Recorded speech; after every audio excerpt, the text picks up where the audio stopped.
You know how I love mixing the old with the new, so I came across this crazy idea of fusing traditional Korean art with VR technology. So there I was, alongside Amy, creating a combination that was sort of like the past colliding with the future, you know? We wanted to craft an immersive experience, something that would resonate with both our cultural facets and our technological advancements. And I must say, it was one heck of an experience. The finished piece turned out to be this mind-boggling digital mural. Imagine the depth of Korean artistry portrayed in an infinite digital universe. It's like painting with a brush from the future, dude.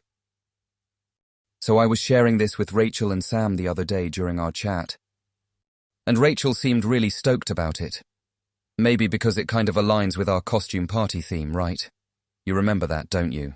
Our techie costume shindig. Well, Sam even suggested launching an art division in the startup. Crazy, right? But in a good way. It got me thinking of neural nests' potential beyond solving business problems. It's far-fetched, but I mean, wouldn't that be something? AI dreaming with us, creating art, challenging the human imaginative capabilities. Speaking of creativity, guess what I decided for my costume for the party? I decided to go cryptic. Top-level encryption was exactly how I put it.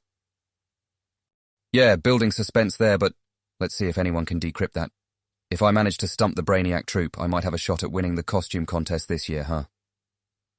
After all the artistic exercising and virtual brainstorming, I got this craving for these noodles, man. I remembered this recipe Mom always used to make when I was a kid. The nostalgia those noodles brought was like a careful hug from the past, warm and cozy, just like Mum's cooking. Oh, and that reminds me, Sam recently watched the new Matrix movie, and it rekindled his coding passion. Can't wait to watch it over the weekend and join his club. Although, I'm a little worried about him spoiling it for me and, you know how he gets carried away sometimes. Anyway.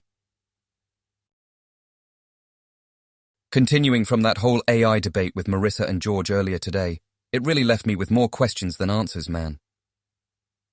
It's like navigating a steep hikes trail without a map or compass, you see what I mean? Like, yeah, AI could revolutionize mental health treatments, predicting crises, personalizing therapies, and all. But there's this other side of the mountain, the complexities of data accuracy, the potential invasion of privacy, ethical implications, and, you know, the usual suspects of an AI conundrum. In a way, it makes it as tricky as the costume hunting we've been doing for the party. You remember that, right? If well employed, AI could perform miracles and ease sufferings. But that's the if, buddy. Just like our party costumes, it's intricate and complex. Speaking of, I couldn't help but laugh at Rachel's comment about an AI choosing better movies. Imagine the AI's picking I, Robot, for the third time in a row, just because it got the highest ratings. Just kidding. It did make me think, though, in our sci-fi future, will we be spending burger nights with human friends and AI pals? Will they tell us about their day, share their feelings, or recommend which movie to watch? It's an intriguing thought. Anyway, popcorn and neo-noir sounds like my kind of evening, man. Thanks to Sam's burger cravings, we're now planning a sci-fi burgers night with the Matrix. I don't think an AI's neural networks would understand the half of it, literally and figuratively. If they can tailor therapy for mental health patients, maybe AI can tailor recipes and help Sam's burger cravings. In fact, burgers sound perfect right about now. You reckon they can whip up Mom's noodle recipe too? That'd be something. Speaking of which, Sam's reignited passion for coding and the Matrix movie got me pretty excited about the weekend. Now hoping he doesn't spill any major spoilers before we get to watch. Anyway. Alright, so you remember how my anxiety's been acting up, driving me up the wall with all this startup roller coaster ride? Thought I'd finally take a leaf out of all those stress management books and started mindfulness meditation today.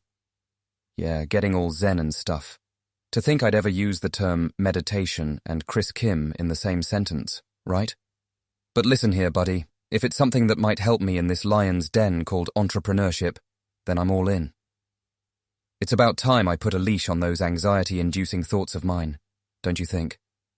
So, of course, let's see how this goes. Today was just me, eyes closed, focusing on my breathing, counting my breaths, the works.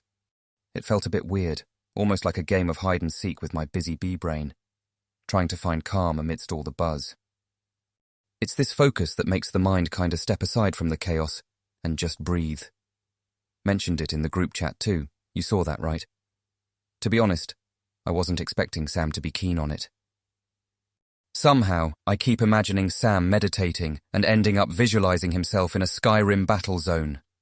And Rach, our chatterbox Rachel, did what she does best, didn't she? She'll keep the chat alive with her out-of-the-blue insights. Twins as nature's clones? I mean, really. But hey, that got us all delving into the sci-fi realm, talking about espionage and twins in sci-fi plots and all that. Actually, pretty amusing. Maybe we should do a "there's no cowboy hats and two more rules" kind of a twin-themed party. Yeah? Oh, speaking of brains, my man Sam here is completely obsessed with Popular Monster for coding. Where does he even find these songs? Trust him to come up with the perfect coding anthems. But hey, it did get Rachel to step out of her Ed Sheeran obsession for a bit and explore other music genres. Mission accomplished. Hey, you remember that Mean Girls reference Rachel popped in today? Picture this. Us sitting with all these artificial intelligence pals at our burger nights, featuring bots going, "You can't sit with us humans." Makes you think, huh? And knowing Rachel, she wouldn't let the AIs wear pink on Wednesdays either. So yeah, that's where my day's exploration led me. Trying out meditation to level up my sanity, throwback to Mean Girls, pretending to be a music expert with my St. Lucia reference, and thinking about the future of AI, all in a day's work, man. All right, I guess I should wrap up this session of Chris Chronicles. Time for me to dive back into the neural nest hive.